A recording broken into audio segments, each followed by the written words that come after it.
Assalamualaikum warahmatullahi wabarakatuh. Salatu wassalamu asrofil anbiya'i wal mursalin wa ala alihi wa sahbihi ajma'in. Alhamdulillah, pada hari Ahad tanggal 29 Rabiul Akhir 1443 Hijriah atau bertepatan dengan tanggal 5 Desember 2021. Kembali channel Dantar bersama Masjid Kuba menayangkan secara langsung kajian Ba'da Subuh bersama Kiai Haji Dr. Ali Sadikin. Beliau akan mengatakan tentang kitab Bulughul Maram. Mudah-mudahan kajian ini bermanfaat untuk kita semua. Silakan disimak. Terima kasih. Jangan lupa like, share, comment, and subscribe di channel Endang Tarino. Terima kasih. Assalamualaikum warahmatullahi wabarakatuh. Warzuqna fahman birahmatika ya arhamar rahimin. Sadaqallahul azim wa sadaqar rasulul karim.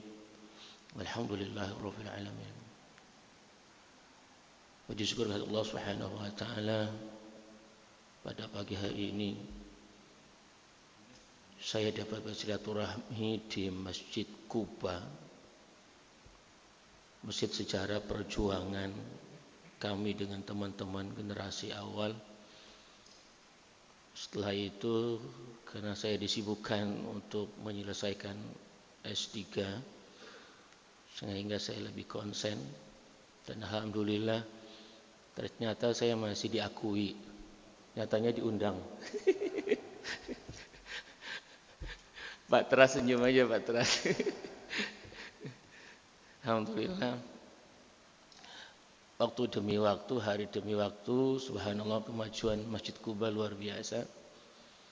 Mudah-mudahan masjidnya maju, tapi shopnya jangan maju. Shopnya harus lebih mundur. InsyaAllah mudah-mudahan Allah memberkati semuanya, memberkahi siapapun yang kontribusi terhadap perjuangan masjid insyaAllah.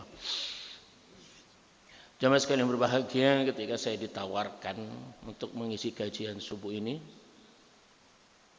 spesialisasi saya adalah sejarah dan tamadun Islam, sirah. Beliau bilang sudah ada yang ngisi. Dulu memang saya mengisi sejarah atau sirah, karena konsentrasi S3 saya lebih mengarah ke situ. Namun saya bilang sama Pak Saiful, saya tidak akan mengisi sesuatu yang saya tidak mampu. Karena masing-masing kullu ya'malu ala syakilatihi. Kebetulan di pondok saya megang kitab Bulughul Maram.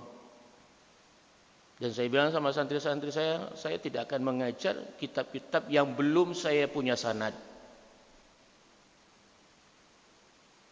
Dan saya tidak akan mau mengajar kitab-kitab yang belum saya punya sanad. Sebab sanad itu penting, keterkaitan kita kepada guru kita sampai kepada baginda Nabi besar kita Muhammad sallallahu alaihi wasallam. Orang sekarang ini sanadnya YouTube, Mr. Google. Makanya mulutnya lata, suka memponis A, B, C, D, C. Karena enggak punya sanad, sanadnya enggak jelas, sanadnya cuma di Mr. Google. Tapi kalau sanad kita jelas, insya Allah kita lebih santuy. Jadi akhirnya saya memutuskan kitab kajian Bulughul Maram, karena kitab ini sudah bersanad dari pengarangnya, dan insya Allah mudah-mudahan Allah membimbing saya untuk menjelaskan apa yang dulu pernah dijelaskan oleh guru-guru kami. Bismillahirrahmanirrahim. Allah wa nafa'il kasiran wal Fatihah. A'udzu billahi minasyaitonir rajim. Bismillahirrahmanirrahim.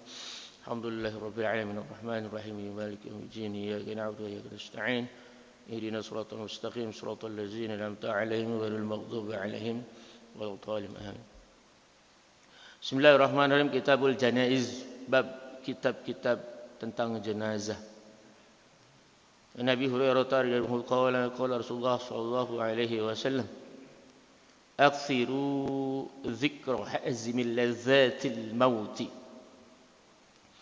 Akthiru, perbanyaklah kalian Wawunya wawu jamaah menunjukkan orang banyak. Zikra mengingat, hazimil lazzati, pemutus kenikmatan-kenikmatan. Apa itu? Al-maut, kematian. Simpel, sederhana, tapi mengandung filosofi kehidupan kita yang luar biasa. Aksiru, perbanyaklah kalian zikra hazimil lazzati, mengingat, memutus kenikmatan. Apabila nafas sudah ada di tenggorokan, jabatan tidak ada penting, harta kekayaan sudah tidak penting.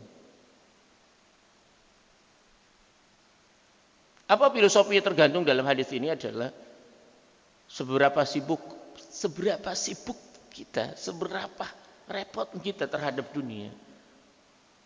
Tapi kita mengingat kematian dengan apa? Ketika adzan sudah kumandang, Allahu Akbar, Allahu Akbar, kita tinggalkan pekerjaan kita. Sampai Rasulullah dinasihatkan oleh malaikat Jibril, ya Rasulullah, ya Muhammad, if'al ma syi'ta fa innaka mayitun. Lakukan, kerjakan, terserah kamu. Fa innaka mayitun, maka bahwasanya kamu akan mati. Faman kana yarju liqa'a rabbih falyamal 'amalan shalihan. Juga kita ingin berhadapkan dengan Allah, berharap mimpi berjumpa dengan Allah Subhanahu wa taala, falyamal 'amalan shalihan. Maka kita rajin-rajinlah kita beramal saleh. Saya yakin penduduk muslim di Masjid Kuba ini makin hari makin bertambah. Masjid semakin besar. Tapi ketika menjelang subuh kita lihat coba. Bapak-bapak yang hadir di sini adalah salah satu manusia pilihan-pilihan Tuhan. Yang Allah getarkan jiwanya, hatinya untuk melangkah ke masjid. Ini luar biasa. Tidak semua orang mampu hal itu. Kenapa? Sebab kematian akan datang kapan saja. Idza jaa ajaluhu la yastakhiruna sa'atan wa la yastaqdimun. Apabila telah datang kematian, tidak bisa dimajukan dan tidak bisa dimundurkan. Banyak pelajaran hidup yang saya rasakan dalam hidup ini. Sahabat-sahabat dekat saya tinggal dulu di Damaskus, di Suriah 8 orang. Sekarang tinggal 4. Yang 4 sudah meninggal dunia. Sering bercanda ketika kita kumpul sama teman-teman, kita tinggal ber-8. Yang 4 teman-teman kita sudah meninggal. Kira-kira siapa duluan ya di antara kita?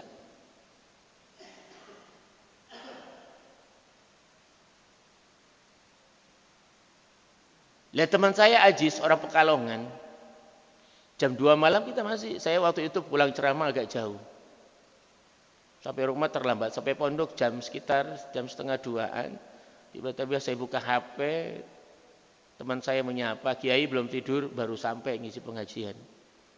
Saya kalau nggak salah ngisi di daerah Sepatan. Akhirnya teman saya menyusul, Fadl dari Probolinggo. Kiai belum tidur, belum, baru pulang. Kita bertiga chattingan. Ajis mulai membuka memori kita waktu di Damaskus. Waktu itu saya masih unyu-unyu. Ketawa-ketawa kita, kecikikan. Kata istri saya, apa sih Bi, malam-malam masih ketawa-ketawa Aisyah? Saya bilang, ini urusan cowok, tahu. Tiba-tiba saya dikejutkan, HP saya matikan, kemudian saya sholat subuh, selesai sholat subuh, saya isi pengajian, anak-anak, kemudian selesai itu saya buka HP, ternyata apa? Tertulis di grup, Inna lillahi wa inna ilaihi raji'un. Secara logika saya nggak nyambung. Kita jam 2 masih senyum-senyum, masih bercerita tentang memori kita di Damaskus kan. Tapi ternyata ya Allah, fa iza ja'a ajalul yastakhiruna sa'atan wa la yastaqdimun. Enggak bisa dimajukan, enggak bisa dimundurkan walaupun jam 2 kita masih senyum-senyum, masih kecikikan bercerita tentang kisah masa lalu, kelucuan kita yang masih lugu waktu itu di Damaskus.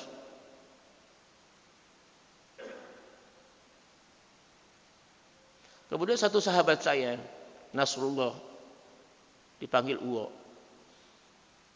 Maghrib, menjelang maghrib dia masih WA saya. Abi Ali, kapan ke rumah saya tunggu.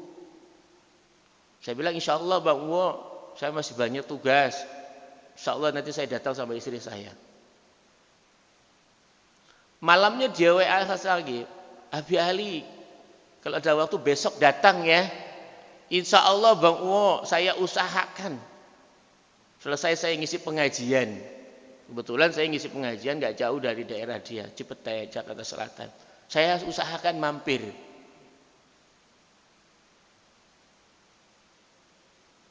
Subuh saya buka HP, innalillahi wa inna ilaihi raji'un. Akhirnya pengajian saya mohon maaf minta digantikan teman dekat saya hari ini subuh ini meninggal. Ternyata beliau meninggal jam 3. Akhirnya saya langsung meluncur ke sana.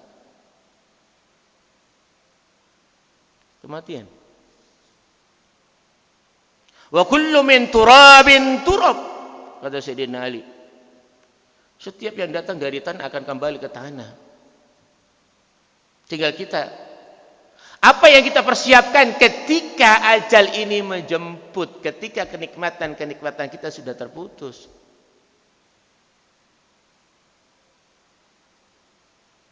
Mata yang dulu jelas memandang karena sudah mulai rabun. Rambut yang dulunya hitam sudah memutih. Ingatan yang dulunya Masya Allah sekarang sudah mulai mengendor. Kenikmatan sudah mulai berkurang. Ngapain lagi selain kita mudahkan kaki ini ke rumahnya. Kadang permintaan kita tinggi tapi sujud kita kurang rendah. Ketika Allah Subhanahu wa taala sudah memutus kelezatan kenikmatan dunia, tandanya kita harus cepat-cepat kembali kepada Allah. Ketika ajal ini menjemput, ada amalan-amalan yang bisa kita bawa. Ya Allah, mudah-mudahan kita husnul khatimah. Wa Anas radhiyallahu qala Rasulullah sallallahu alaihi wasallam la yatamannayanna ahadukum. Ini luar biasa nih, Rasulullah sallallahu alaihi wasallam mengingatkan kepada kita, janganlah kalian betul-betul sekali-kali berangan-angan. Nunnya nun taukid, nun penguat kalau dalam ilmu nahwu itu. Nun taukid terbagi dua, ada nun taukid sakilah yang berat karena dia pakai tasydid betul-betul. Ada nun taukid khafifah yang ringan karena enggak pakai tasydid. Dan ini Rasulullah mengucapkan dengan nun taukid sakilah yang betul-betul, tidak main-main. La yatamannayanna. Janganlah betul-betul kalian berangan-angan ahadukum di antara kalian al-mauta kepada kematian lidurri nazala bihi, karena musibah yang menimpa kalian. Ada orang putus asa bunuh diri. Nah ini enggak boleh. Ketika Allah timpakan kita suatu musibah atau penyakit atau apapun, Allah sayang kepada kita agar kita ingat kembali kepadanya. Gak ada orang stres menabrakkan dirinya, nauzubillah. Yang terbaik adalah kita kembali ke Allah Subhanahu wa taala, sebab Allah yang punya urusan. Penyakit musibah itu tanda sayang Allah kepada kita. Fa in kana la budda mutamanniyai, dan jika itu betul-betul kita menginginkan kematian, falyaqul, kata Allah, kata Rasulullah, Allahumma ahyini ma kanatil hayatu khairan li. Ya Allah, ahyini, hidupkanlah aku. Dalam ilmu nahwu, grammar kalau bahasa Inggris itu kan, nunnya nun lil wiqayah, mencegah jangan sampai tanwin. Ya dhamir mutakallim. Ahyini, Ya Allah, hidupkanlah aku, makanatil hayatu khairan, jika kematian itu adalah baik li untukku. Wa tawaffani, dan matikanlah aku, makanatil wafatu khairan li, jika kematian itu adalah baik untukku. Ini doa kita kepada Allah. Kalau kita memang menginginkan suatu kematian, tapi kata Rasulullah, ucapkanlah doa, Allahumma ahyini makanatil hayatu khairan li wa tawaffani makanatil wafatu khairan li.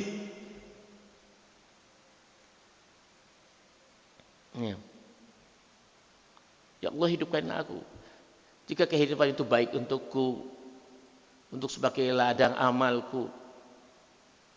Ad-dunya mazra'atul akhirah, kata Rasulullah. Dunia itu kan ladang untuk pulang ke kampung akhirat. Maksudnya apa? Ladang kita untuk beramal, bersedekah. Kadang orang bersedekah itu hitung-hitungan. Padahal ilmu Allah itu nggak bisa dihitung dengan matematika, Pak. Jujur, selalu yang ditanyakan kepada saya, kemarin itu bulan yang lalu dari Majelis Ulama Indonesia Sumatera datang ke saya silaturahmi. Kemudian sebelumnya lagi dari mudir-mudir pesantren dari Solo datang ke saya. Kemudian nyusul lagi pondok-pondok di Bangka Belitung datang ke. Selalu pertanyaan yang datang ke saya, Habib Ali, ini kok pembangunannya cepat amat sih? 2015 Habib Ali bangun pondok. Ini sudah punya 4 pesantren. 2 di Tangerang, 1 di Lebak, 1 di Surabaya. Donaturnya siapa? Selalu menanya donaturnya siapa. Saya bilang donaturnya seluas langit dan bumi. Ya, apakah ada donatur? Tetap ada. Siapa? Allah Subhanahu wa ta'ala.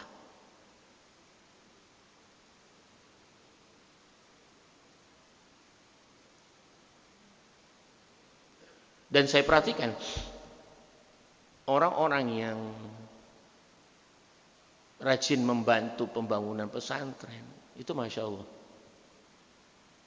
Ya, termasuk ada beberapa jamaah yang di sini masya Allah.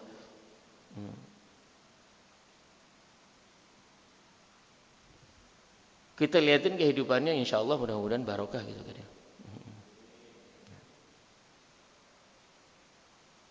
Lah ini kenapa? Karena dunia mazra'atul, dunia itu ladang buat kita. Ladang ketika kita sudah mati, sudah terputus kenikmatan-kenikmatan itu, kita mau apa lagi? Kita sudah tidak beramal. Bahkan di orang ketika dikubur dalam satu riwayat hadis hanya minta izin kepada Allah, yang pertama pengen sodakoh. Ketika kita sudah terkubur, minta izin kepada Allah, itu minta dibangkitkan ke dunia sebentar saja hanya untuk bersedekah. Karena dia tahu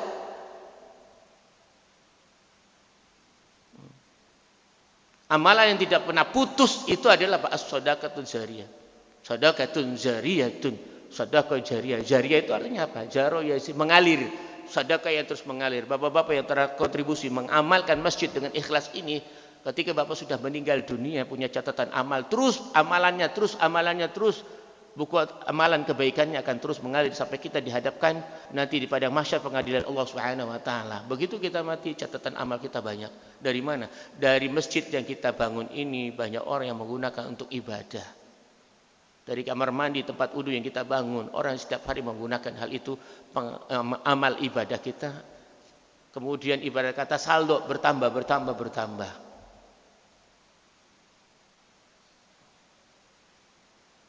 Dan orang-orang yang menginfakkan hartanya untuk pembangunan pesantren, santri-santri menghafal Quran dan lain sebagainya, tidak pernah akan rugi. 1 huruf santri itu menghafal Quran pahalanya 10, dan orang-orang yang mengkontribusi terhadap perjuangan santri-santri yang menghafal Quran, dia kebagian pahala. Tiba-tiba meninggal dunia, kaget. Kenapa? Timbangan amalnya begitu banyaknya. Padahal biasa-biasa ibadah ya biasa saja. Sedekahnya hanya yang kita mampu, tetapi apa? Amalan itu tiba-tiba dihadapkan Allah berlipat-lipat ganda. Dari mana? Dari wasilah-wasilah ketika kita di dunia, kita menginfakkan harta kita di jalan Allah Subhanahu wa taala, sehingga ketika kita begitu meninggal dunia, pahala itu terus mengalir.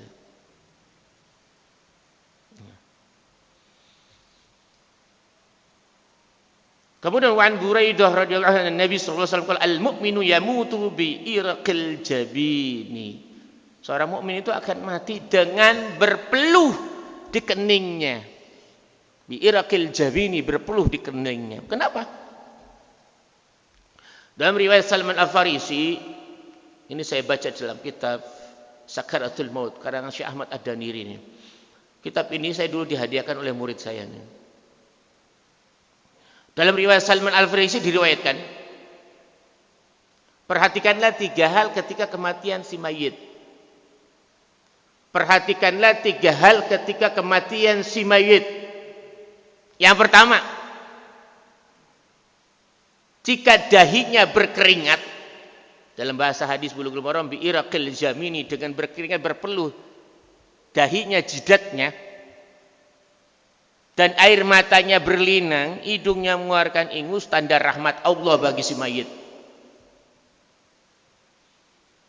Kenapa Bapak-bapak? Sebab ruhnya orang mukmin itu, ruhnya dicabut dari jabinnya.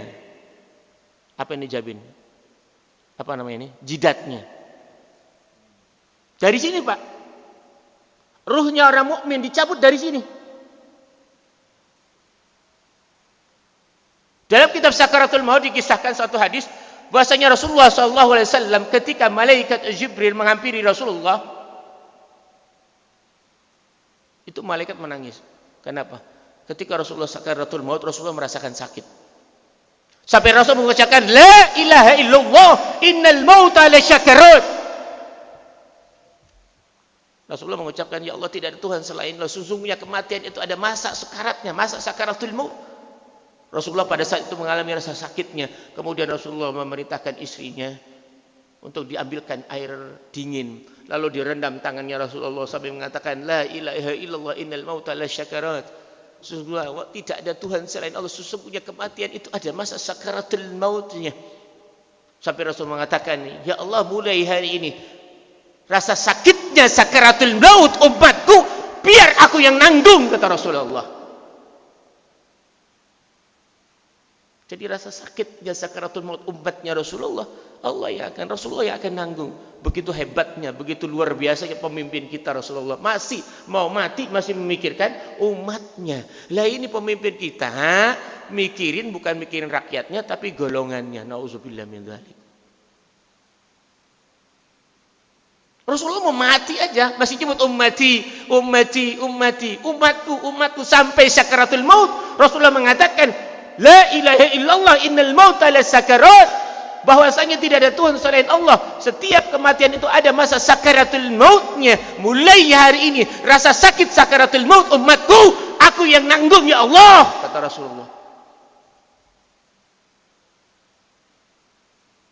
Ini pemimpin yang sangat luar biasa, mau mati saja masih ingat rakyatnya. Pengen banget pemimpin kayak begini nih, pengen. Insya Allah Indonesia damai, sejahtera.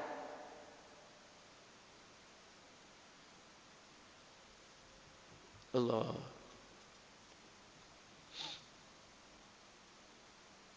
Kemudian apa? Perhatikan 3 hal ketika kematian si mayit. Jika wajahnya merah padam,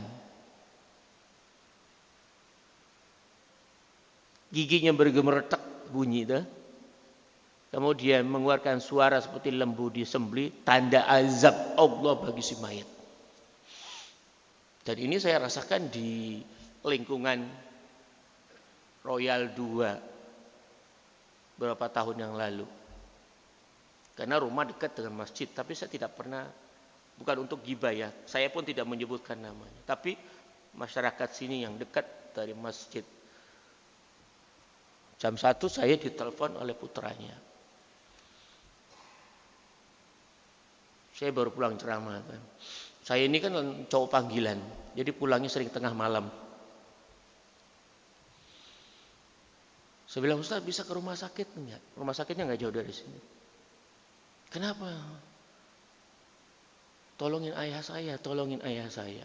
Ini masyarakat dekat sini. Ini saya beri cerita ini bukan untuk ghibah, tapi gambaran rumah dekat dari masjid, tapi kita tidak pernah ke masjid. Tunggu sebentar ya Pak. Tolong ada yang jemput saya dah. Karena saya nggak punya kendaraan. Saya sampai sekarangnya motor nggak punya. Makanya semari jalan kaki saya. Takut sama Allah. Bangun pondok masih minta-minta sama kaum muslimin. Gue saya hidup mewah. Nauzubillah min zalik ya.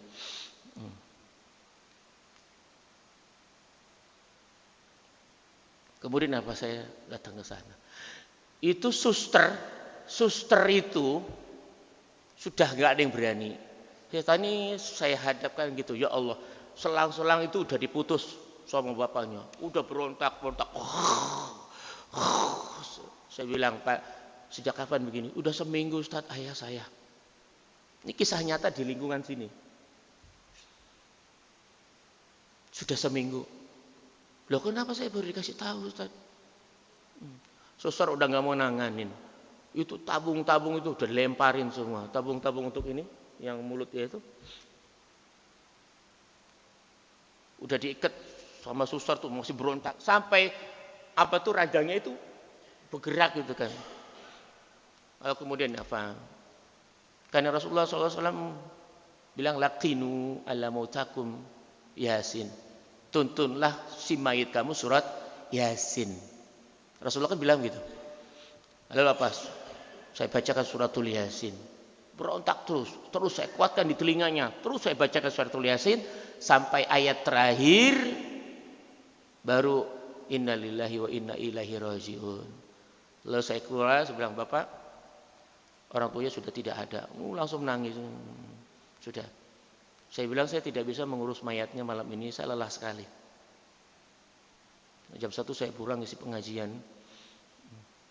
Kemudian sudah, esoknya saya diparanin. Nah ini gambaran ketika seseorang itu sibuk dengan urusan dunia dan tidak sibuk dengan urusan akhirat. Mayatnya dibawa di sini. Yang lucunya, ya itulah. Ya inilah Allah Subhanahu wa taala kasih gambaran. Satu pun tetangganya enggak ada yang nengokin, satu pun tetangganya. Sampai anaknya, kayaknya orang tua saya bawa ke rumah ibu saya karena dia sudah berpisah sama ibunya. Ibunya tinggal di salah satu perumahan masih di Tangerang juga. Ngomong ke silakan. Akhirnya dibawa ke sana. Jenazahnya kita urus di sana. Kemudian karena keluarganya masih tradisi tahlilan. Hari pertama, kedua, hari ketiga saya datang. Saya luangkan waktu untuk datang. Lalu selesai itu saya tanya, bapaknya sakit apa gitu kan? Gak tahu, saya juga bingung. Kemudian saya bawa ke rumah sakit. Sudah hampir sebulan di rumah sakit itu. Seminggu itu dokter udah gak mau nangani, karena udah berontak terus. Saya bilang mohon maaf, boleh saya bertanya? Bapaknya gimana masalah ibadahnya? Itulah saya dari kecil nggak pernah saya diajak ke masjid. Saya dari kecil nggak pernah diajak pengajian. Saya itu baru pertama kali ngaji itu sama Ustadz. Jadi orang ini ngaji ke saya karena dari kantor dapat hadiah haji. Jadi dia nanya sama satpam dikasih nomor saya, pengen belajar sholat karena mau haji. Alhamdulillah wasilahnya haji, jadi dia mau belajar. Kira saya sudah bisa baca Quran, tapi ternyata beliau belum bisa baca Quran. Akhirnya saya tuntut untuk menghafal surat-surat Al-Fatihah. Saya bilang Al-Fatihah itu wajib, Pak. Sholat kita kalau Fatihah yang nggak benar nggak sah sholat kita. Saya belum ajarkan rukun ibadah haji, tapi Al-Fatihah dulu. Saya dari kecil nggak pernah saya diajarkan sholat. Dan saya belajar sholat itu sama Ustadz. Saya diajarkan Al-Fatihah sama Ustadz. Saya bilang, ya Allah. Saya bilang kan masjid dekat, Pak. Gak begitu jauh, berapa rumah gitu. Itu dia, Ustadz. Nah ini gambaran buat antum. Kalau antum meninggalkan ibadah, meninggalkan sholat jauh dari rumah Allah, kayak gini meninggal ini. Nauzubillah min zalik. Sedetik aja sakitnya luar biasa, sakaratul maut, ini berhari-hari. Begitu tersiksanya. Nah, ini gambaran ketika kita jauh dari Allah Subhanahu wa taala. Kata Rasulullah dalam hadis qudsi, "Man aqrabani bi sibrin aqrabani bi zira'in." Barang siapa yang dekat aku satu jengkal, maka aku akan dekat dia dengan satu hasta. Barang siapa yang dekat aku sambil berjalan, maka aku dekat dengan dia sambil berlari. Kalau kita dekat dengan Allah, Allah kasih sayang Allah kepada kita ketika kita sakaratul maut. Allah mudahkan sakaratul maut. Sehingga Rasulullah mengajarkan kepada kita, Allahumma hawwin alaina bis sakaratil maut. Allahumma hawwin alaina bis sakaratil maut. Allahumma hawwin alaina bis sakaratil maut. Ya Allah, mudahkanlah, lembutkanlah ketika kita sakaratul maut. Rasulullah mengajarkan kepada kita. Mudah-mudahan yang hadir di sini Allah lembutkan ketika kita sakaratul maut. Ya. Kemudian wa Nabi Sa'id wa Abi Hurairah radhiyallahu anhu qala qala Rasulullah sallallahu alaihi wasallam lakinu mautakum la ilaha illallah. Tuntutlah, talkinlah mayat-mayat kamu dengan ucapan la ilaha illallah. Tiada Tuhan selain Allah. Ya. Dalam sejarah itu loh Pak, sejarah Fir'aun itu Raja Ramses II Pak, ketika mau tenggelam itu dia ngucapin la ilaha, langsung tenggelam dia mati, belum sampai sempurna. Dalam sejarah ya, saya penikmat sejarah itu. Bahkan Abu Lahab itu ketika meninggal itu Rasulullah nuntut untuk mengucapkan la ilaha illallah biar nanti aku bersaksi, Abu Thalib, Yami, wahai pamanku, kul la ilaha illallah, ucapkan la ilaha illallah biar nanti aku bisa pertanggungjawabkan di hadapan Allah. Tapi ternyata apa? Abu Thalib melihat kepada saudaranya Abu Jahal, sampai meninggal menoleh bukan ke Rasulullah. Dan dikisahkan Raja Ramses II itu Fir'aun yang sekarang ada di museum Kairo itu, ketika mau tenggelam sempat mengucapkan la ilaha doang, lalu tenggelam. Wan Ma'qal bin Yasar radhiyallahu anhu Nabi sallallahu alaihi wasallam iqra'u ala mautakum Yasin. Bacakanlah kepada si mayat kamu suratul Yasin. Ini tradisi masyarakat kita, Pak. Kenapa orang mati itu bacakan Yasin, bacakan Yasin? Pernah ada jamaah sini, ketika salah satu jamaah meninggal tanya sama saya, ini orang agak kepo nih. Itulah kalau punya guru itu jangan satu. Udah guru satu, guru yang doktrin, jangan ngaji yang lain. Karena yang lainnya ahli bid'ah. Ya udah begitu dah tuh. Nanya ke saya, Ustaz, kenapa sih orang mati selalu dibacain Yasin? Emang gak ada surat yang lain? Dia bilang, ini orang kepo banget. Saya bilang gini, antum udah baca hadis apa? Udah hatam hadis apa gitu kan? Saya bilang gitu. Jamaah sini, pernah nggak antum baca kitab Bulughul Maram atau Riyadhus Shalihin atau udah hatam kitab apa? Arba'in Nawawi dah yang 40, antum sudah hafal belum? Karena dari nada bicaranya, nada wajahnya itu seakan-akan bahwasanya gak harus orang mati. Memang Quran itu banyak. Tapi Rasul mengatakan bahwa iqra'u ala mautakum Yasin. Dan ini disahihkan oleh Ibnu Hibban. Hadis ini sahih. Rasul mengatakan bacakanlah kepada si mayat kamu surat Yasin. Akhirnya menjadi tradisi ketika orang meninggal dunia, rata-rata masyarakat kita baca surat apa? Surat Yasin. Ada juga tetangga meninggal dibacain surat tanah. Minta warisan.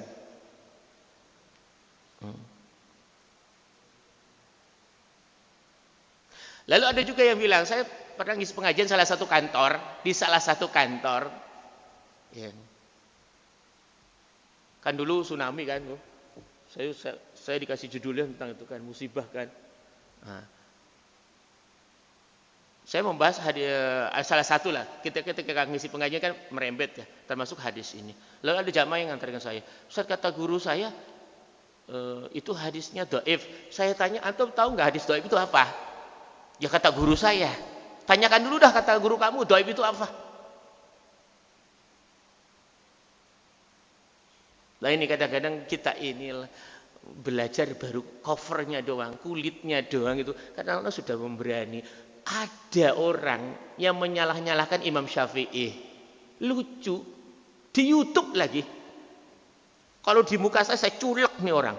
Sehebat apa sih ilmunya dengan Imam Syafi'i gitu loh. Imam Syafi'i 7 tahun sudah hafal Quran. 12 tahun sudah hafal kitab Muwatta.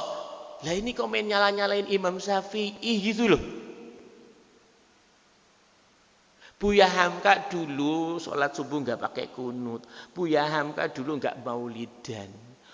Tapi setelah itu Buya Hamka subuh kunutan kalau dia di lingkungan orang-orang yang kunut. Lalu kalau diundang maulid datang. Kalau satu-satu seniornya, Buya kok dulu nggak kunutan, kok nggak maulid? Ya dulu bacaan saya sedikit, bacaan kitab saya sedikit. Tapi setelah saya membaca literatur kitab-kitab semuanya punya dalil. Ketika saya diundang maulid dan saya datang. Seorang Buya Hamka loh. Kadang-kadang masyarakat kita baru covernya doang itu sudah memponis. Yang lucunya itu di YouTube, ya Allah, Imam Syafi'i disangkal begini begitu. Ya Allah, kamu sehebat apa sih ini orang? Sudah hafal Quran apa belum? Imam Syafi'i 7 tahun loh sudah hafal Quran. 12 tahun sudah jadi mufti. Begitu hebatnya Imam Syafi'i itu. Ya Allah, ya Tuhan, na'udzubillah min dzalik. Saya cuma ngusap dada. Yang kena ngajinya di Mbah Gogel. Ngajinya nggak bersanad. Dan saya jujur, saya nggak pernah mau ngajar sama santri saya. Kalau saya kitab-kitab itu belum punya sanad. Kemarin saya sempat luangkan bulan yang lalu 4 harian. Saya bersama Gus Wafi Maimun Zubair untuk ngambil sanad kitab Alfiyah Ibnu Malik. Karena saya belum punya sanad. Dan saya tidak berani ngajar santri saya. Alhamdulillah saya sudah mendapatkan sanad. Sanadnya nyambung ke Mbah Maimun Zubair, kemudian kepada Syekh Yasin Al-Fadangi, kepada Imam Nawawi Al-Bantani, terus sampai ke pengarangnya Alfiyah Ibnu Malik. Ya Allah. Ini ulama-ulama dulu sangat luar biasa tawadhu'nya. Saya belajar dari guru-guru saya di Suriah. Orang sehebat Syekh Dr. Wahbah Zuhaili. Bapak coba di searching di Google. Syekh Wahbah Zuhaili. Itu kan maestronya fikih Islam dunia itu. Pengarang kitab fikih Islam Mu'adilah itu 12 jilid, Pak. Nah. Beliau ketika ditanya sama jamaah, saya kan muridnya. Saya ngaji sama beliau. Di kampus beliau ngajar saya, tapi di malam Selasa saya ngajar fikih Anwarul Masalik. Saya selalu ngaji di depan beliau. Suatu ketika ada jamaah nanyain tentang masalah akidah. Ketawaduannya ulama Suriah, Masya Allah. Beliau bilang gini, wallahi ya ikhwani, hadha su'al ahsan antum ta'ti ila Syekh Ramadan Al-Buti. Karena huwa ikhtisar fi hadhihi al-umur. Itu tawadunya ulama Suriah. Wah, Masya Allah, saudaraku, pertanyaan ini lebih baik kau datang kepada Syekh Syed Ramadan Al-Buti. Allah yarham. Searching di Google Syekh Al-Buti itu, Masya Allah kan. Karena beliau lebih spesialis masalah akidah. Karena Syekh Buti itu beliau S3-nya, S2-nya akidah, tapi dulu masternya 2 sama bahasa Arab. Doktornya juga 2. Walakin ana sa'ujibu khalilan. Saya akan jawab sedikit. Tapi silahkan nanti datang kepada beliau. Ini tawadhu'nya. Orang yang ngarang kitab berjilid-jilid, maestronya fikih, rujukan fikih dunia, ketika ditanya sifat tawadunya, wallahi ya ahi, ini pertanyaan, lebih baiknya kamu datang kepada Syekh Buti karena beliau spesialis akidah dan falsafah. Tapi saya akan jawab sedikit.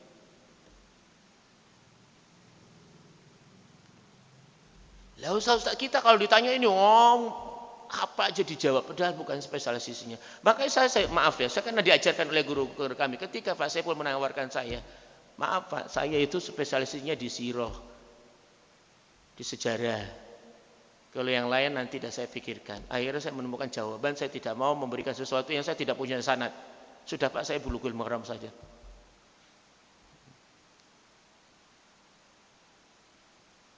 Nah ini ketawaduannya ulama kita. Ya Allah.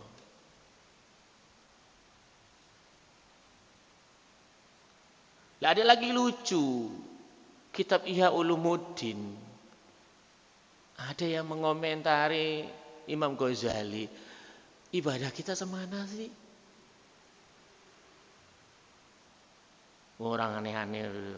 Ya Allah, merasa diri paling hebat.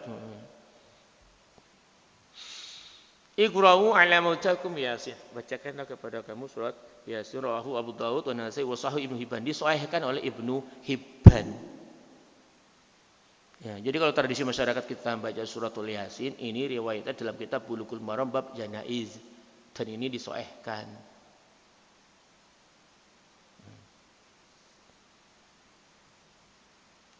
Wa an Ummi Salamah radhiyallahu anha qalat dakhala Rasulullah sallallahu alaihi wasallam al-Abi Salam. Abu Salam itu nama aslinya Abdullah bin Abdul Asad. Beliau adalah urutan ke-10 yang pertama kali masuk Islam. Abu Salamah, Abdullah bin Abdul Asad. Dan orang yang pertama kali hijrah ke Habsyah. Habsyah itu sekarang negara apa, Pak? Dulu zaman Rasulullah Habsyah. Mana? Ethiopia. Dan ini salah satu rajanya ketika meninggal itu riwayatnya sholat gaib.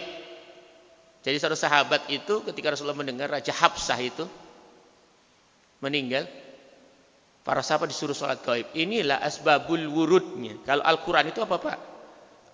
Ashabul nuzul. Asbabun nuzul. Kalau Quran, kalau hadis namanya apa? Asbabun wurud. Sebab turunnya hadis itu, kenapa kita disyariatkannya sholat gaib? Karena ketika Raja Najas itu meninggal, Rasulullah nggak bisa datang ke sana. Akhirnya dikumpulkan sahabat untuk sholat gaib. Ya.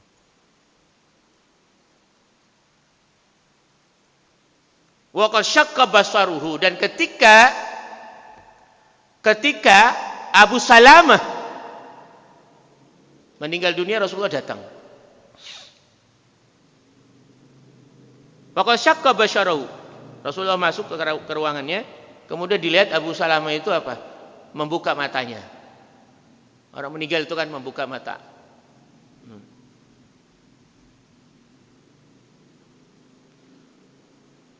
Fa'aghmadahu, kemudian Rasulullah apa? Memejamkannya. Bagaimana Pak ketika kita memejamkan si mayit yang matanya melotot? Bismillahi wa ala millati Ibrahim. Bismillahi wa ala millati Ibrahim. Fa'aghmadahu, Rasulullah memejamkannya sambil ya.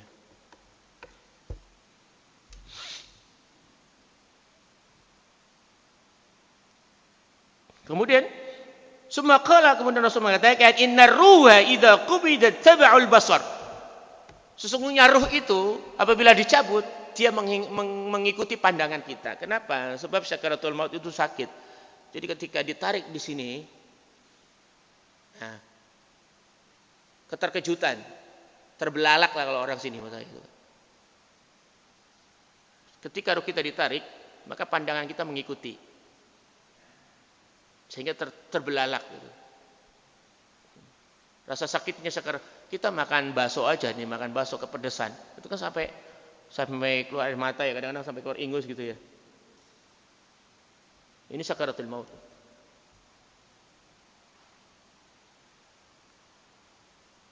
Fadajjan nasun. Kemudian menjerit manusia min ahlihi, dari keluarganya. Faqala la tad'u 'ala anfusikum illa bi khair. Janganlah kalian berdoa di antara diri-diri kalian illa bi khairin, kecuali doa yang baik buat si mayit. Walaupun kita tahu tetangga kita tidak pernah ibadah, enggak pernah ke masjid, jangan doakan yang buruk buat dia. illa bi khairin, doakanlah yang baik. Fa innal malaikata, maka sesungguhnya malaikat tu'amminu, mengaminkan alamatakulun, sesuatu yang kau ucapkan. Summa qala Allahumma ighfir li Abi Salamah warfa' darajatahu wa fil mahdiyyin wafsah lahu fi qabrihi wa nawwir lahu fihi wa akhlifhu fi aqibihi. Doanya Rasulullah untuk Abu Salamah. Ini kita kalau ke ngeliat jenazah saudara kita lalu kita buka itu kan, doakan Allahumma fir lahu warfa' darajatahu fil mahdiyyin wafsah lahu fi qabrihi wa nawwir lahu fihi wa akhlif fi aqibihi. Ini doa yang diajarkan Rasulullah. Jangan orang kita ini, terutama masyarakat saya orang kampung, begitu ngeliat mayat set melotot, gak bisa jaga mulutnya. Udah gitu cerita lagi, tahu-tahu nggak tuh Emporogoya meninggal matanya melotot, serem banget, serem sih, belum dikubur aja udah serem. Ini kadang-kadang makanya orang yang begini kagak ngaji nih, orang begini kagak ngaji. Ya, Bapak, apapun itu kita melihat ketika ngeliat jenazah, ya doakan yang terbaik.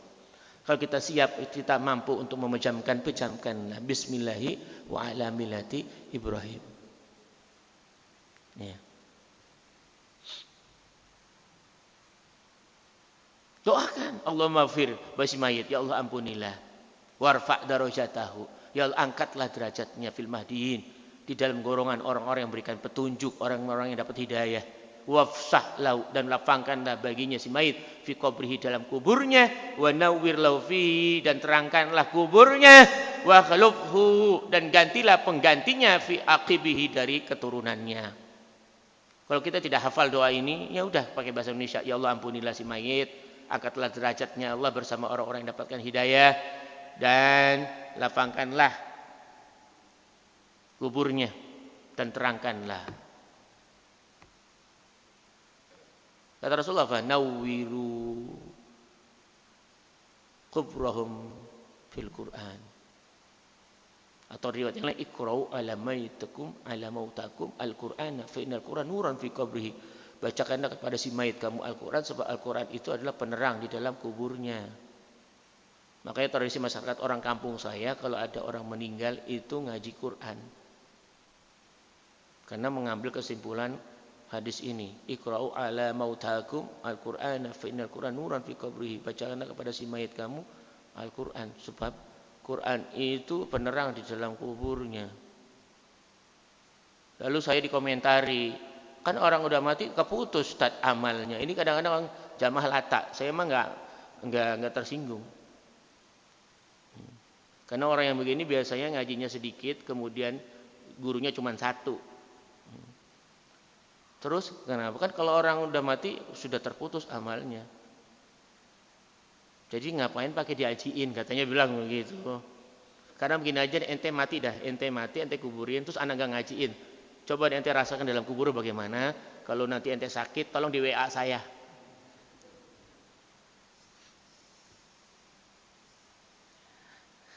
Ya.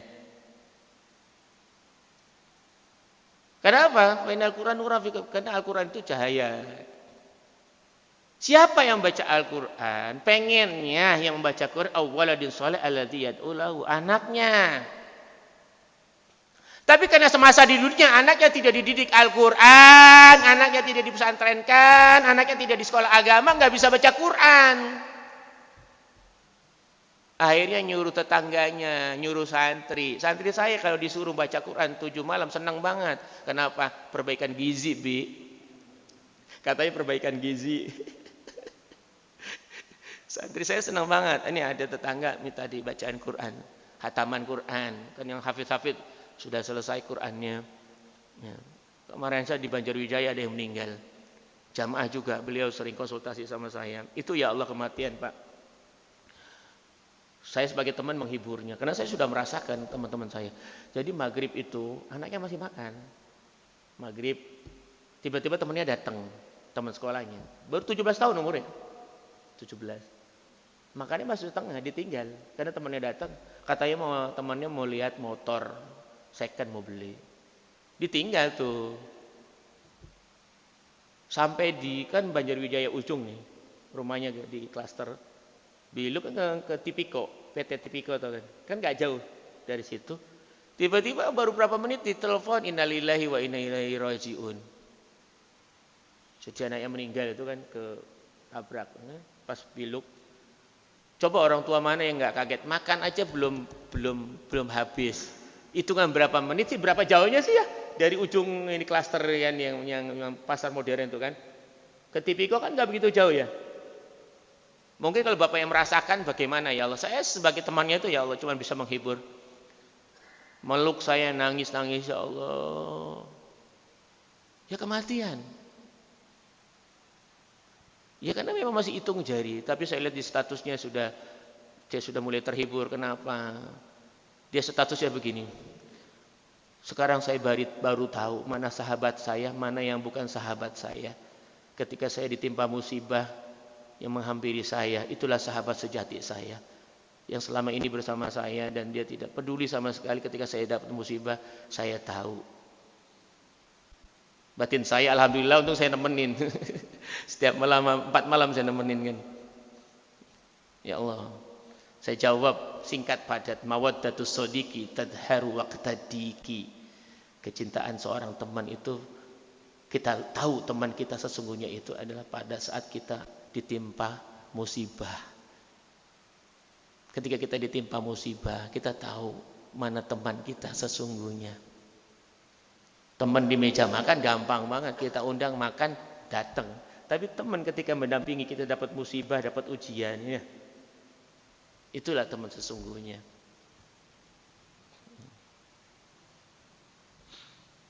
Allahu Akbar. Sampai jam berapa Pak saya? Saya masih ada acara lagi nih saya. Saya hari ini acara saya 3 loh Pak. Sudah ya? Oh ya sudah kalau gitu. Ya silakan Bapak karena saya hari ini ada acara juga ya. Ini rasa mahabbah saya kepada Masjid Kuba gitu kan. Dan saya tidak bisa menolak atau punya alasan apa gitu kan. Ya saya masih dihubungi berarti saya masih jadi bagian Masjid Kuba ya, Pak Rahim. Jazakallah. Baik.